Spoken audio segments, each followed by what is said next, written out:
El retorno. Un sermón predicado la mañana del domingo 23 de agosto de 1874 por el reverendo Charles Haddon Spurgeon en el Tabernáculo Metropolitano, Newington, Londres. Y levantándose vino a su padre. Santo Evangelio según San Lucas, capítulo 15 y versículo 20. Esta frase expresa el verdadero punto de inflexión en la historia de la vida del hijo pródigo.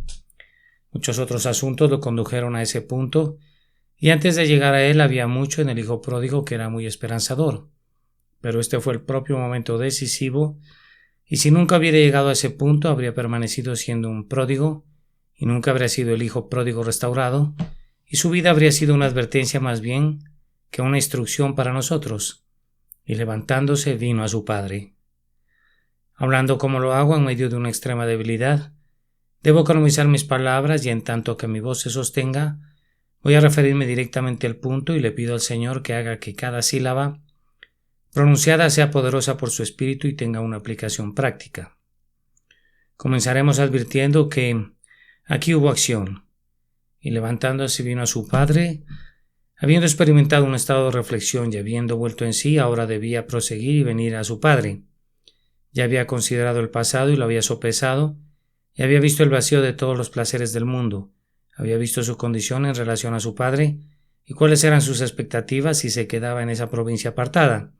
Había reflexionado en lo que debía hacer y cuál sería el probable resultado de semejante curso de acción, pero ahora que ya había sobrepasado los límites de la vaguedad del pensamiento, llegaba hasta la actividad y la implementación del curso de acción. ¿Cuánto tiempo pasará, queridos lectores, antes de que ustedes hagan lo mismo? Nos agrada que reflexionen. Esperamos que un gran punto sea ganado si son conducidos a considerar sus caminos, a ponderar su condición y a mirar sinceramente hacia el futuro, pues la irreflexión es la ruina de muchos viajeros que van rumbo a la eternidad, y por su medio los incautos caen en el profundo abismo de la seguridad carnal y perecen en su interior. Pero algunos de ustedes se han contado entre los reflexivos durante el suficiente tiempo. Ya es momento que pasaran a una etapa más práctica. Es la hora suprema de que actúen. Habría sido mucho mejor si ya hubiesen actuado, pues en el tema de la reconciliación con Dios, los primeros pensamientos son los mejores. Cuando la vida de un hombre pende de un hilo y el infierno está justo frente a él, su camino es claro y una segunda consideración es superflua. El primer impulso de escapar del peligro y asir a Cristo es el que si fuera sabio debería seguir. Algunos a quienes me dirijo ahora han estado pensando y pensando y pensando, y me temo que van a quedarse pensando hasta su perdición. Que sean conducidos por la gracia divina a creer y no solo a pensar, pues si no fuera así sus pensamientos se convertirán en el gusano imperecedero de su tormento. El hijo pródigo había rebasado también la etapa de la simple lamentación. Estaba profundamente compungido por haber abandonado la casa de su padre. Lamentaba su profuso derroche en el desenfreno y en las orgías, y deploraba que el hijo de tal padre como el suyo se viera degradado hasta llegar a ser un porquero en una tierra extraña. Pero ahora pasó de la lamentación al arrepentimiento y se movió a escapar de la condición que deploraba. ¿De qué servirían las lamentaciones si continuáramos en el pecado? Por todos los medios que puedan, levanten las compuertas de su dolor, si las aguas hicieran dar vueltas a la rueda de la acción, pero muy bien podrían reservarse sus lágrimas si no significaran otra cosa que un inútil sentimentalismo. ¿De qué le sirve a un hombre decir que se arrepiente de su mala conducta si todavía persevera en ella? Nos alegramos cuando los pecadores lamentan su pecado y se afligen por la condición a la que los ha conducido el pecado, pero si no siguen adelante, sus lamentaciones únicamente los prepararán para el remordimiento eterno.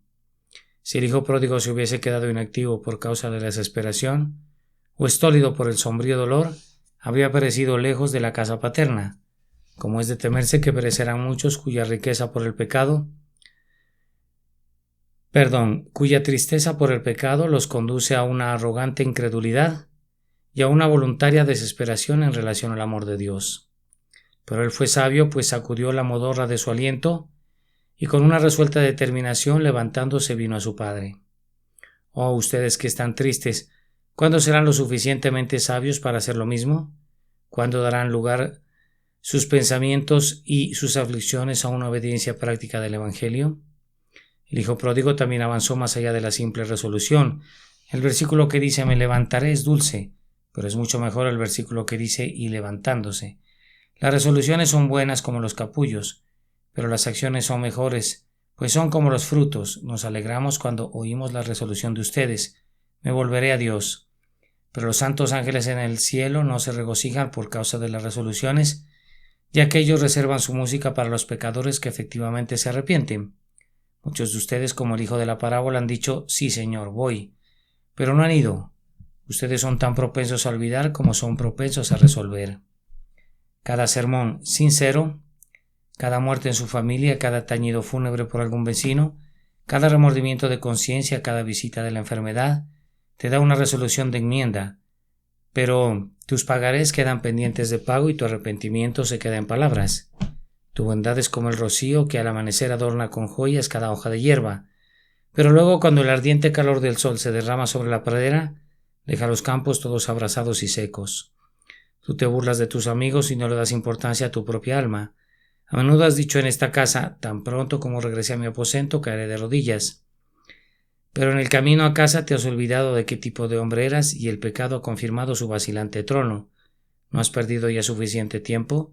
¿Acaso no le has mentido lo suficiente a Dios? ¿No deberías ahora abandonar las resoluciones y proceder a tratar el solemne asunto de tu alma como un hombre de sentido común?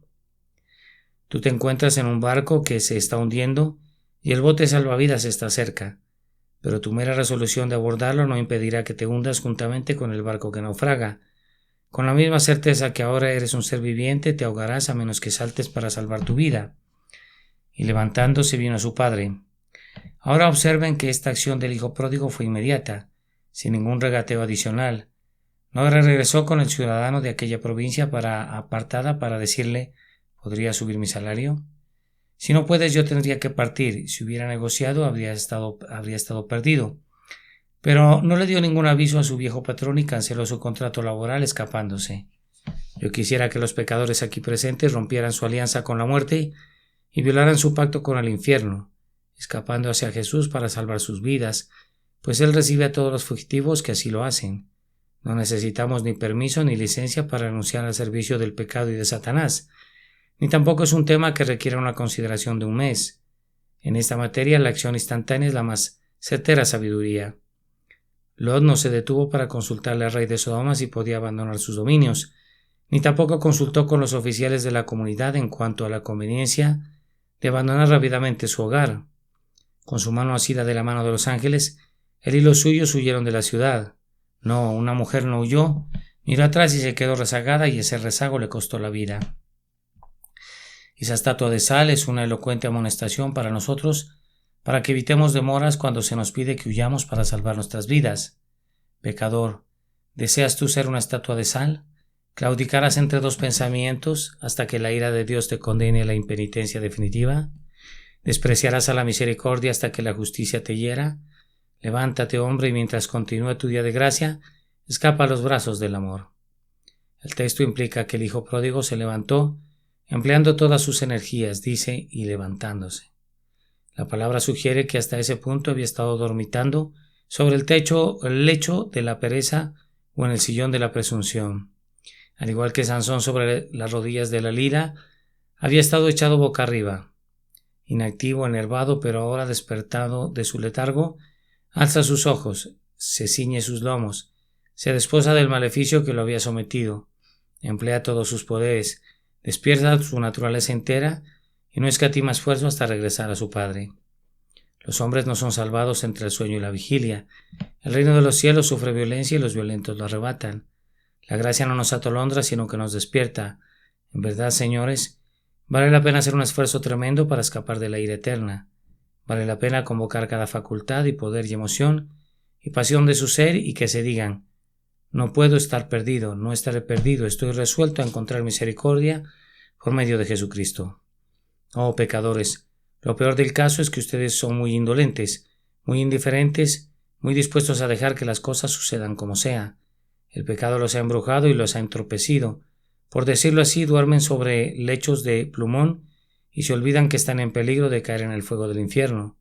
Tú reclamas un poco más de descanso, un poco más de sueño, un poco más de cruzar los brazos para dormir, y entonces continúas durmiendo aunque tu condenación no descansa. Quiera Dios que despertaras. Mi voz no tiene poder para despertarte, pero pido que el propio Señor te alarme, pues nunca estuvieron los hombres en mayor peligro. Solo basta que tu aliento falle, que tu sangre se detenga y estarás perdido para siempre. Esa vida sobre la que pende tu eterno destino es más frágil que una telaraña. Si fueses sabio no darías sueño a tus ojos, ni descanso a tus párpados, hasta no haber encontrado a tu Dios y ser perdonado. Oh, ¿cuándo te entregarás a una acción real? ¿Cuánto tiempo pasará antes de que creas en Jesús? En segundo lugar, aquí nos encontramos con un alma que entra en un contacto real con Dios. Levantándose vino a su Padre. De nada le habría servido que se hubiera levantado pero no hubiera venido a su Padre.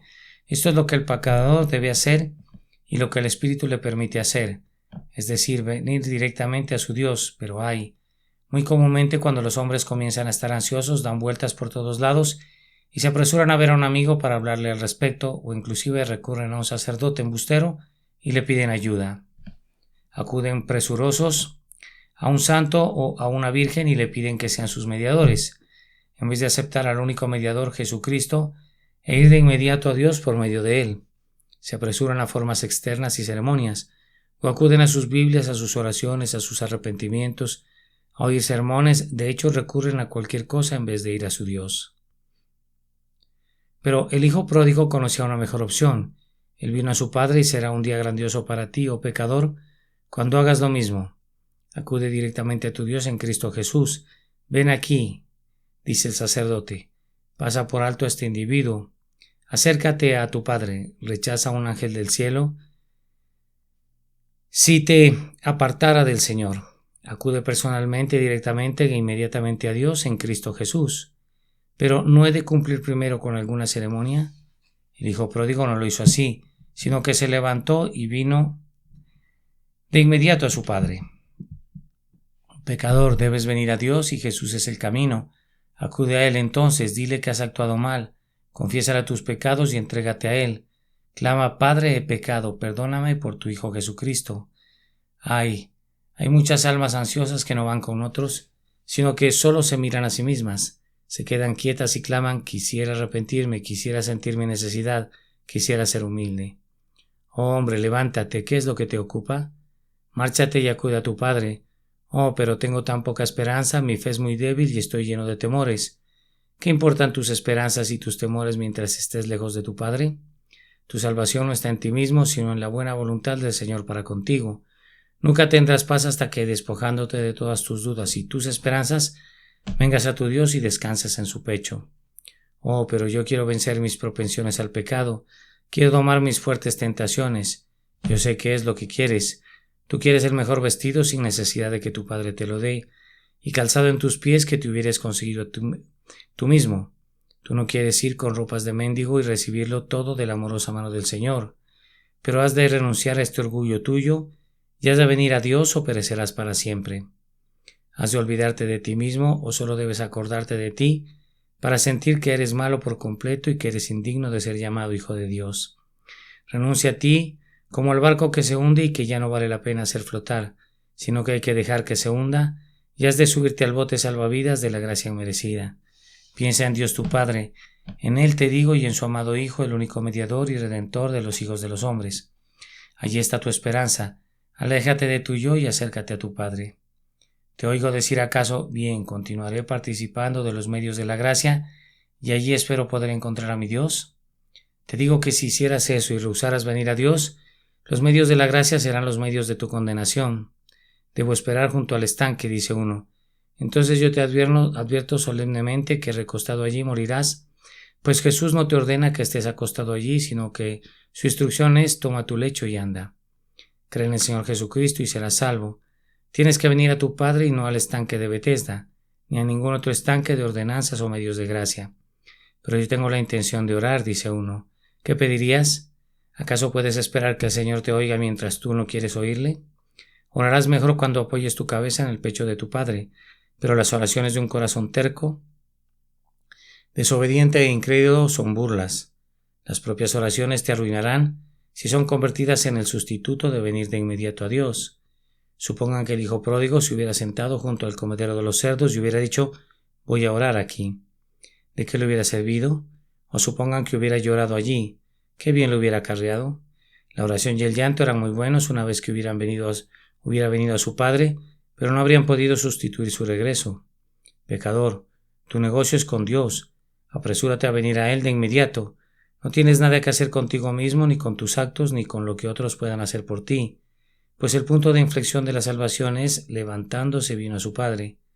Tiene que haber un contacto real, vivo y sincero de tu pobre alma culpable con Dios, un reconocimiento que hay un Dios y que se puede hablar con Dios, y tiene que haber una oración de tu alma a Él, a través de Jesucristo, pues Dios es accedido únicamente por medio de Jesucristo. Viniendo de esta manera a Dios, le decimos que estamos completamente mal y que necesitamos ser enderezados. Le decimos que deseamos ser reconciliados con Él y que estamos avergonzados por haber pecado en contra suya. Luego ponemos nuestra confianza en su Hijo y somos salvados. Oh alma, ven a Dios. No importa que la oración con la que acudas sea una oración entrecortada o incluso que contenga errores, como los que contenía la oración del hijo pródigo cuando dijo: hazme como a uno de tus jornaleros. El lenguaje de la oración no será relevante en tanto que te acerques a Dios. Jesús dice: al que a mí viene no le echo fuera. Y Jesús vive siempre para interceder por aquellos que se acercan a Dios por Él. Aquí tenemos entonces la gran doctrina protestante. La doctrina de Roma dice que tienes que dar la vuelta por la puerta trasera y que a media docena de siervos del Señor tienen que tocar por ti. Incluso entonces podrías no ser oído, pero la grandiosa y antigua doctrina protestante es: ven a Dios por ti mismo, ven sin ningún otro mediador excepto Jesucristo, ven tal como eres, sin méritos ni buenas obras, confía en Jesús y tus pecados te serán perdonados. Aquí está mi segundo punto. Hubo acción y esa acción consistió en un contacto con Dios. Ahora, en tercer lugar, en esa acción hubo una total entrega de sí. En el caso del hijo pródigo, su altiva independencia y su obstinación habían desaparecido. En otros días exigió su porción y resolvió gastar como él quisiera, pero ahora estaba dispuesto a ser gobernado al nivel de un jornalero. Ya experimentó lo suficiente siendo su propio Señor y está cansado de la distancia que lo separa de Dios, establecida siempre por la obstinación. Anhela asumir el verdadero lugar de un hijo, es decir, el de la dependencia y de la amorosa sumisión. El peor mal de todos fue haberse distanciado de su padre, y ahora se da cuenta que es así. Su gran preocupación es eliminar esa distancia por medio de un humilde regreso, pues siente que entonces todos los otros males llegarán a su fin. Entrega su apreciada libertad, su ostentosa independencia, su libertad para pensar y hacer y decir cualquier cosa que quisiera, y anhela someterse al amoroso gobierno y a la sabia guía. Pecador, ¿estás listo para esto? Si es así, ven y sé bienvenido. Tu padre anhela apretujarte contra su pecho. Él renunció a toda idea de justificación propia, pues dijo: he pecado. Antes habría dicho: tengo el derecho de hacer con lo mío lo que me plazca. ¿Quién dictará cómo he de gastar mi propio dinero? Si yo siembro alguna avena silvestre, no importa, pues todo joven hace también lo mismo. Por lo menos he sido muy generoso. Nadie podría llamarme codicioso. No soy ningún hipócrita. Mira a tus hipócritas metodistas cómo engañan a la gente. No hay nada de eso en mí. Te lo garantizo, yo soy un hombre que habla claro en el mundo, y después de todo soy de una disposición mucho mejor que la de mi hermano mayor, aunque él pretenda ser un tipo bueno. Pero ahora el hijo pródigo ya no se jacta más. De sus labios no brota ni una sílaba de autoalabanza. Confiesa tristemente: he pecado contra el cielo y contra ti. Pecador, si quieres ser salvo, tú también has de descender de tus lugares altos y reconocer tu iniquidad. Confiesa que has actuado mal y no trates de atenuar tu ofensa. No ofrezcas apologías ni presentes tu caso haciendo lo mejor de lo que es, y más bien humildemente confiésate culpable y deja tu alma en las manos de Jesús. De estas dos cosas, pecar o negar el pecado, probablemente negar el pecado sea la peor de las dos, pues muestra un corazón más negro. Hombre, reconoce tu falta y dile a tu Padre Celestial que si no fuese por su misericordia tú habrías estado en el infierno, y que, como están las cosas, mereces abundantemente estar allí ahora. Ennegrece tu caso si puedes. Esto te lo digo porque yo sé que no puedes ennegrecerlo en exceso. Cuando un hombre está en el hospital, no le ayuda en nada pretender que está mejor de lo que está. Sobre esa base no recibiría mayor atención médica, sino más bien sería lo contrario, pues entre peor sea su caso, es más probable que el médico le dé una mayor atención. Oh pecador, pon delante de Dios tus llagas, tus putrefactas llagas del pecado, las hórridas úlceras de tu profunda depravación, y clama: oh Señor, ten misericordia de mí. Este es el camino de la sabiduría. Acaba con el orgullo y con la justicia propia, y apela a la piedad inmerecida del Señor, y prosperarás. Observen que el hijo pródigo se entregó tan plenamente que reconoció que el amor de su padre hacia él hacía más grave su culpa. Entiendo que quiso decir eso cuando dijo: Padre, he pecado. Agrega un énfasis a he pecado cuando esta confesión sigue a la palabra Padre. Buen Dios, he quebrantado tus buenas leyes. Dios amante, tierno y misericordioso, he hecho el mal descarada y perversamente en contra tuya. Tú has sido un padre muy amante para mí, y yo he sido un traidor desvergonzado y poco generoso hacia ti, rebelándome sin causa. Confieso esto franca y humildemente y con muchas lágrimas. Ah, si tú hubieses sido un tirano, yo habría extraído alguna apología de tu severidad, pero tú has sido un padre y esto agrava el hecho de que haya pecado contra ti. Es dulce oír una confesión de esa naturaleza presentada en el regazo del Padre. El penitente también renunció a sus supuestos derechos y reivindicaciones en relación a su padre, diciendo: ya no soy digno de ser llamado tu hijo. Habría podido decir: he pecado, pero todavía soy tu hijo, y la mayoría de nosotros lo habría considerado un argumento muy justificable, pero él no dice eso, es demasiado humilde para eso y reconoce: ya no soy digno de ser llamado tu hijo. Un pecador está realmente quebrantado cuando reconoce que si Dios no tuviera misericordia de él, y más bien lo echara fuera para siempre, sería muy justo. Si la súbita venganza se apoderara de mi aliento, he de pronunciarte justo en la muerte. Y si mi alma fuese enviada al infierno, tu justa ley lo aprueba como bueno. El alma que ha cesado de arguir y se somete a la sentencia no está lejos de la paz. Oh pecador, si quieres encontrar pronto alivio, te exhorto a que vayas y te arrojes al pie de la cruz donde Dios recibe a las personas que son como tú eres y digas: Señor, heme aquí, haz lo que quieras conmigo. No ofreceré ninguna palabra de excusa ni ningún argumento atenuante. Soy una masa de culpabilidad y miseria, pero ten piedad de mí, oh ten piedad de mí. No cuento con derechos ni reivindicaciones. He perdido mis derechos de criatura al volverme un rebelde en contra tuya. Estoy perdido y completamente arruinado delante del tribunal de tu justicia. De esa justicia huyo y me oculto en las heridas de tu Hijo. Conforme a la multitud de tus piedades, borra mis rebeliones. Además, aquí hubo tal entrega de sí a su Padre que no se mencionan ni siquiera implícitamente algunos términos o condiciones. Él suplica ser recibido, aunque el lugar de un siervo sería lo suficientemente bueno para él. En medio de los ayudantes de cocina estaría contento de tomar su lugar, siempre que fuera perdonado. No solicita una pequeña libertad para pecar, ni estipula un poco de justicia propia con la que pueda jactarse. Renuncia a todo. Está dispuesto a hacer cualquier cosa o nada, simplemente lo que le agrade a su padre, en tanto que pueda contarse entre los de la casa. Ahora no tiene en sus manos ningún arma de rebelión. En su alma no permanece ninguna secreta oposición al gobierno de su padre, pues está completamente sometido y yace a los pies de su padre. Nuestro Señor no ha aplastado todavía ninguna alma que yazca postrada a sus pies y nunca lo hará. Se inclinará y le dirá: levántate, hijo mío, levántate, pues yo te he perdonado. Vete y no peques más, con amor eterno te he amado. Venid y volvamos a Jehová, porque él arrebató y nos curará, hirió y nos vendará. No quebrará la caña cascada ni apagará el pábilo que humeare. Además, noten en cuarto lugar que en este acto se albergaba una medida de fe en su padre. Una medida, digo, significando con ello no mucha fe, sino algo de fe. Una medida de poca fe salva el alma. Tenía fe en el poder de su padre. Se dijo: en la casa de mi padre hay abundancia de pan y todavía sobra. Pecador, ¿no crees tú que Dios puede salvarte? ¿Que a través de Jesucristo Él puede satisfacer las necesidades de tu alma? ¿No podrías llegar tan lejos como para decir: Señor, si quieres puedes limpiarme? El hijo pródigo tenía también un poco de fe en la disposición del padre para perdonar, pues si no hubiera esperado eso nunca habría regresado a su padre en absoluto. Si hubiese estado seguro de que su padre no le sonreiría, no habría regresado a casa nunca. Pecador, debes creer que Dios es misericordioso, pues lo es.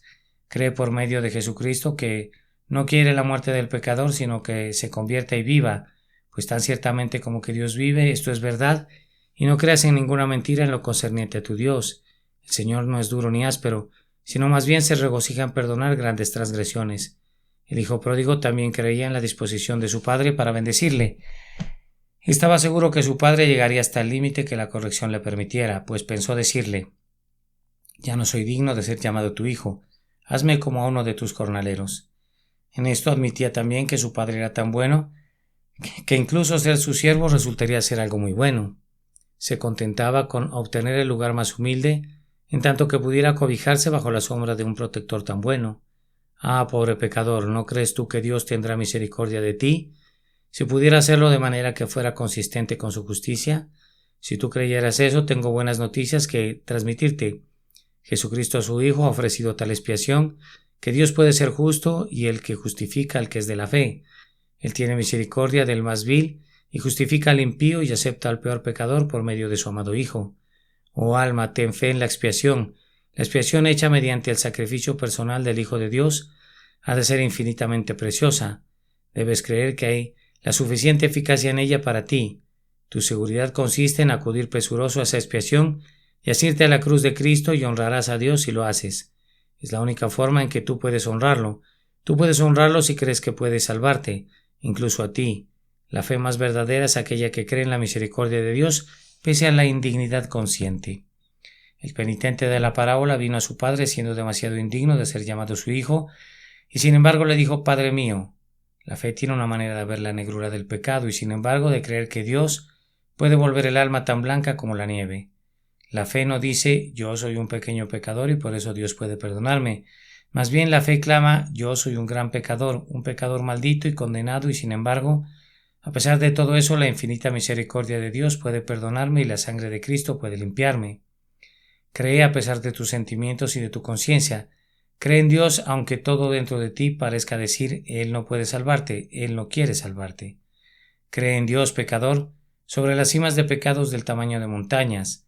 Haz como John Bunyan dice que hizo, pues estaba tan temeroso de sus pecados y de su castigo subsiguiente que no pudo hacer otra cosa que correr a los brazos de Dios, y agregó: aunque hubiera sostenido una espada desenvainada en sus manos, hubiera corrido hacia su propia punta en vez de haberme mantenido alejado de él. Haz lo mismo tú, pobre pecador. Cree a tu Dios, no creas en ninguna otra cosa, sino cree en tu Dios y obtendrás una bendición. El poder de la fe sobre Dios es maravilloso, pues ciega su justicia y obliga a su gracia. No sé cómo ilustrar mejor esto que con una pequeña historia. Cuando caminaba por mi jardín hace algún tiempo, descubrí a un perro que se divertía entre las flores.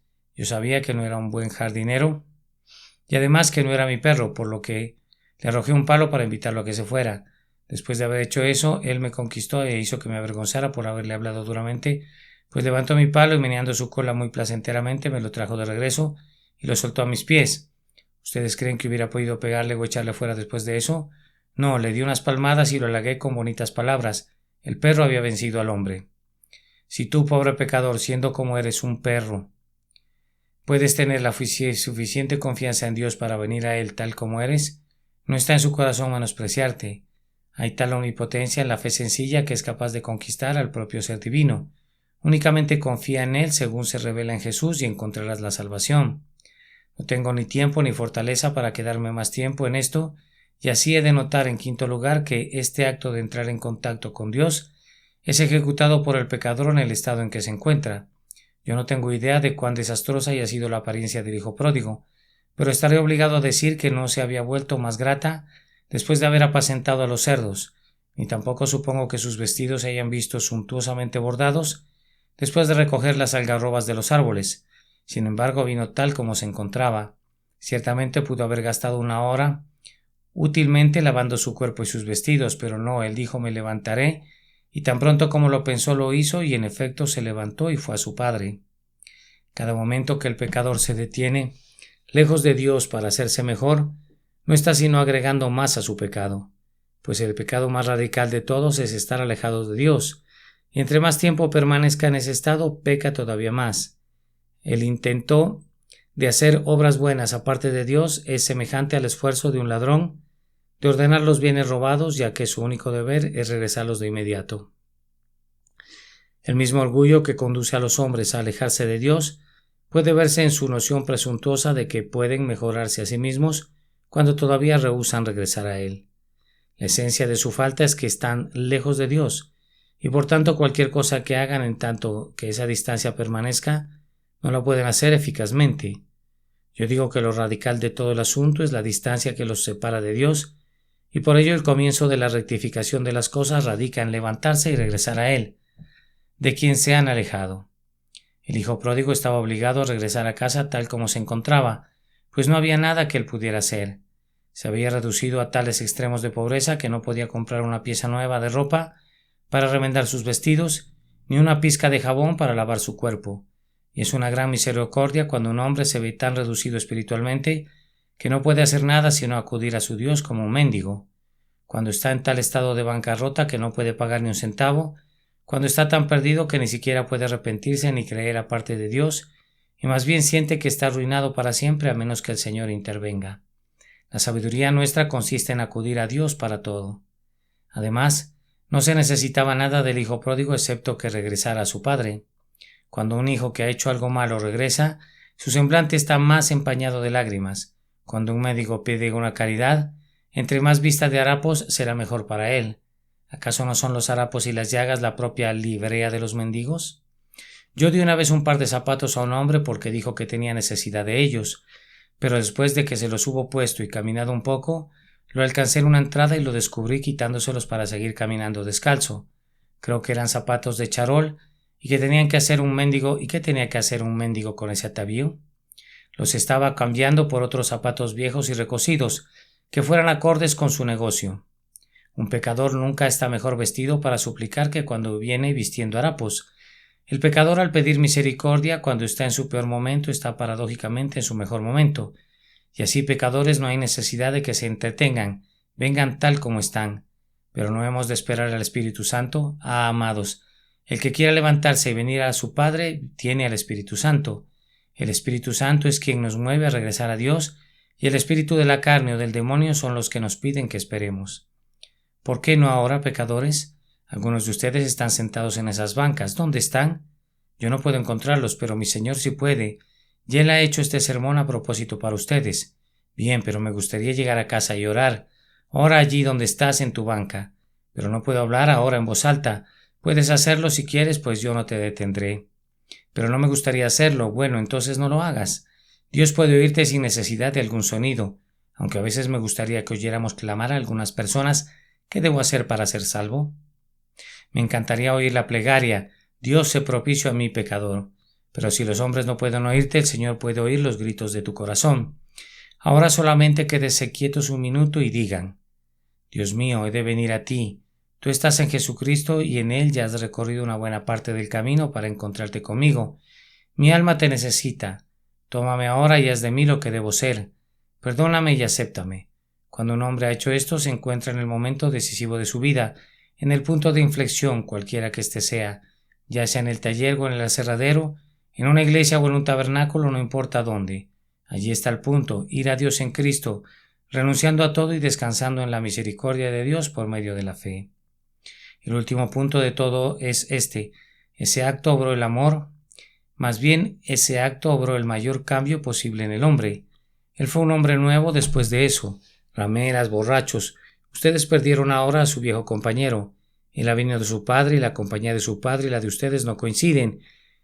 El regreso de un hombre a su Dios significa su abandono de los aposentos del vicio y las mesas de la disipación. Siempre que oigan que un cristiano profesante vive en la inmundicia, pueden estar seguros que no ha estado viviendo cerca de su Dios. Podría haber hablado mucho de ello, pero Dios y la impureza nunca están de acuerdo. Si tienen amistad con Dios, no tendrán participación en las obras infructuosas de las tinieblas. Ahora el penitente ha terminado también con todas las degradantes obras para mantenerse a sí mismo. No lo encontrarán alimentando más a los cerdos o convirtiéndose en puerco él mismo, ya sea por confiar en los sacerdotes o en los sacramentos. Ya no se confesará más con un sacerdote, ni pagará ni un centavo más para sacar a su madre del purgatorio.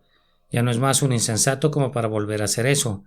Ha acudido a su Dios por cuenta propia y no necesita que ninguno de estos frailes acuda a Dios en su nombre. Se ha alejado de esa servidumbre, ya no alimentará más a los cerdos, ya no hay más supersticiones para él. Vamos, se dice, puedo entrar con resolución hasta el propiciatorio y entonces, ¿para qué necesito los sacerdotes de Roma? Hay un cambio en él en todos los sentidos. Ahora él ha venido a su padre con su orgullo quebrantado. Ya no se gloria más en lo que llama suyo. Toda su gloria está en el amor gratuito y perdonador de su padre. No se jacta nunca de lo que tiene, pues reconoce que no posee nada excepto lo que su padre le da. Y aunque se encuentra mucho mejor ahora de lo que jamás estuvo en sus días de despilfarro, es tan modesto como un niñito. Es un caballero comunero que depende de la generosidad de su Dios y vive de un día a otro por una concesión real que proviene de la mesa del Rey de Reyes. El orgullo ha desaparecido y ahora el contentamiento llena su habitación. Se habría contentado con ser uno de los jornaleros de la casa y ahora, naturalmente, está muy satisfecho de ser un hijo. Ama a su padre con un nuevo amor. Ni siquiera menciona su nombre sin musitar. Y él me perdonó inmerecidamente, me perdonó todo y dijo: sacad el mejor vestido y vestidle, y poned un anillo en su mano y calzado en sus pies. Desde el día de su restauración, el hijo pródigo está ligado a la casa de su padre y cuenta como una de sus mayores bendiciones que esté escrito en el pacto de gracia. Pondré mi temor en el corazón de ellos para que no se aparten de mí. Esta mañana yo creo que Dios en su misericordia tiene el propósito de llamar a muchos pecadores para que vengan a Él. Yo me sorprendo muy a menudo al descubrir cómo el Señor guía mi palabra de acuerdo a las personas que tengo delante de mí. El domingo pasado vino aquí un joven hijo de un caballero, un extranjero procedente de una tierra distante bajo considerables influjos relativos a la verdad de la religión cristiana. Su padre es un seguidor de una de las antiguas religiones del Oriente y este joven caballero consideraba naturalmente que sería una grave dificultad para él si hiciera enojar a su padre volviéndose cristiano. Juzguen entonces con qué fuerza penetró en su corazón el mensaje del domingo pasado, cuando el texto predicado fue: ¿quién me dará aviso si tu padre te respondiere ásperamente? Él vino a decirme que le daba gracias a Dios por ese mensaje y que esperaba soportar la tribulación si se levantara la persecución en su contra. Me parece que estoy hablándoles a algunos de ustedes con igual sencillez. Sé que lo estoy haciendo. Ustedes se están preguntando: ¿puedo acudir ahora a Dios tal como soy y entregarme a través de Jesucristo y me perdonará? Amado hermano o amada hermana, en el lugar donde estés, inténtalo. Eso es lo mejor que puedes hacer, inténtalo, y si los ángeles no tocan a vuelo las campanas del cielo, Dios habría alterado su comportamiento de lo que fue la semana pasada, pues yo sé que escribió a pobres pecadores, más bien que recibió a pobres pecadores entonces, y lo recibirá ahora. Lo peor que temo acerca de ti es que fueras a decir: voy a pensarlo. No lo pienses, hazlo. En lo concerniente a esto, no se requiere que lo pienses más bien hazlo. Acude presuroso a Dios. ¿Acaso no es de conformidad a la naturaleza que la criatura esté en paz con su Creador? ¿No va de acuerdo a tu conciencia? ¿Acaso no hay algo dentro de ti que clama: acude presuroso a Dios en Cristo Jesús? En el caso de ese pobre hijo pródigo, el hambre le decía: vete a casa. El pan escaseaba, el alimento era precario, él estaba hambriento, y cada punzada de necesidad le decía: vete a casa, vete a casa. Cuando buscó a su viejo amigo el ciudadano y le pidió ayuda, sus miradas ceñudas le respondieron: ¿por qué no te vas a casa? Hay un tiempo para los pecadores cuando sus viejos compañeros parecían decirle: no queremos estar de tu lado. Estás demasiado abatido y melancólico. ¿Por qué no te vas a casa? Lo enviaron a alimentarlo a los cerdos y le parecía que los propios puercos gruñían: vete a casa. Cuando recogía esas algarrobas e intentaba comerlas, esas algarrobas crepitaban: vete a casa. Miraba a sus harapos y estos abrían su boca diciéndole: vete a casa. Su vientre hambriento y su desfallecimiento le gritaban: vete a casa. Luego pensó en el rostro de su padre y cuán amablemente lo había mirado y parecía decirle: regresa a casa. Recordaba la abundancia de pan y cada bocado parecía decirle: regresa a casa. Se figuró a los siervos sentados a la cena y festejando plenamente, y cada uno de ellos parecía mirarle a lo lejos sobre el desierto y decirle: regresa a casa. Tu padre nos alimenta bien, regresa a casa. Cada cosa le decía: regresa a casa. Solo el diablo le susurraba: no regreses nunca. Tienes que luchar hasta el fin. Es mejor morir de hambre que rendirse. Es un juego de azar. Pero se alejó el diablo esta vez, pues volviendo en sí dijo: no me levantaré e iré a mi padre. No, me levantaré e iré a mi padre. Oh, que ustedes fueran igualmente sabios. Pecador, ¿de qué te sirve ser condenado por causa de un poco de orgullo? Entrégate, hombre, Abate tu orgullo, no encontrarás que sea tan difícil someterte si recuerdas a ese amado Padre que nos amó y se entregó a nosotros en la persona del propio amado Hijo. Descubrirás que es dulce entregarse a un amigo así, y cuando pongas tu cabeza en su pecho y sientas sus tibios besos en tus mejillas, pronto sentirás que es dulce llorar por el pecado, que es dulce confesar tu mala conducta, y que es más dulce todavía oírle decir: yo deshice como una nube tus rebeliones y como niebla tus pecados. Si vuestros pecados fueren como la grana, como la nieve serán emblanquecidos. Si fueren rojos como el carmesí, vendrán a ser como blanca lana. Que el Dios Todopoderoso nos conceda que este sea el caso con cientos de ustedes esta mañana. Él recibirá toda la gloria por eso, pero mi corazón se alegra mucho, pues no siento nada del espíritu del hermano mayor dentro de mí, sino el mayor gozo concebible ante el pensamiento de celebrar con ustedes muy pronto cuando lleguen a reconocer a mi Dios y Señor, cuando nos sentemos juntos en la fiesta sacramental regocijándonos en su amor. Que Dios les bendiga. Por Jesucristo, nuestro Señor. Amén. El retorno. Este fue un sermón predicado la mañana del domingo 23 de agosto de 1874 por Carlitos Haddon Spurgeon en el Tabernáculo Metropolitano, Newington, Londres. Y levantándose vino a su padre. Santo Evangelio según San Lucas, capítulo 15 y versículo 20.